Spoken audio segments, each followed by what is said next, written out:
orang 100 kali bersalawat kepada Nabi Muhammad, maka Allah akan kabulkan dari dia 100 hajat. 100 hajat keinginan kita akan Allah kabulkan jika kita 100 kali bersalawat kepada Nabi Muhammad. 70 dari hajat akhirat dan 30 dari hajat dunia kita. Allah Subhanahu wa ta'ala berfirman dalam hadis qudsi, sesungguhnya hamba-hamba Allah, mereka itu berusaha mendekat kepada Allah. Ini adalah hamba-hamba yang masuk dalam kategori menghambakan dirinya kepada Allah. Apa maksudnya? Mereka ridho dengan Allah sebagai Tuhan mereka.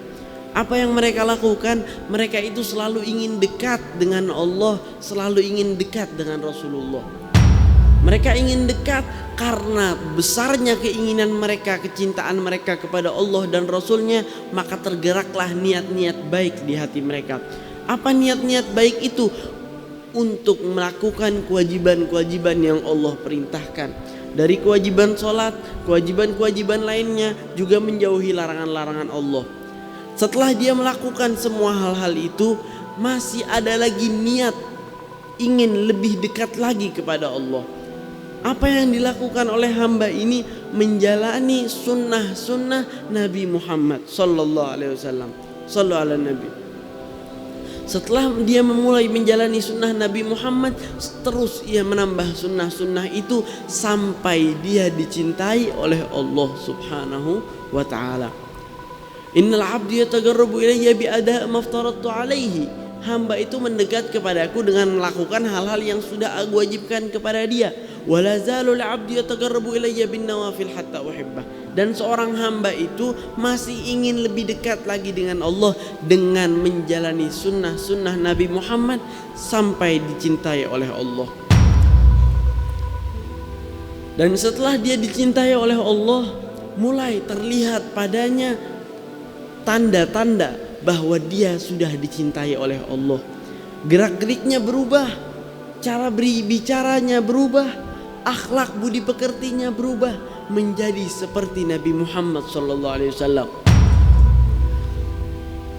Setelah dia mulai dicintai oleh Allah, Allah jika mencintai seorang hamba, Allah berkata kepada malaikat Jibril, wahai Jibril, sesungguhnya aku mencintai fulan bin fulan, maka cintailah dia.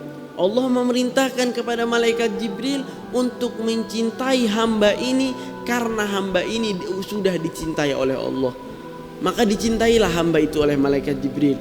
Setelah itu malaikat Jibril turun ke langit pertama, berkata, menyeru kepada semua makhluk-makhluk Allah selain jin dan manusia, seraya berkata, wahai makhluk-makhluk Allah, sesungguhnya hamba ini fulan bin fulan dicintai sama Allah, maka cintailah dia. Dengan apa kita bisa dicintai oleh Allah? Dengan melakukan kewajiban-kewajiban yang Allah perintahkan kita untuk kita lakukan. Menjauhi larangan-larangan yang Allah larang kita untuk kita lakukan. Setelah itu apa? Menjalani sunnah Nabi Muhammad.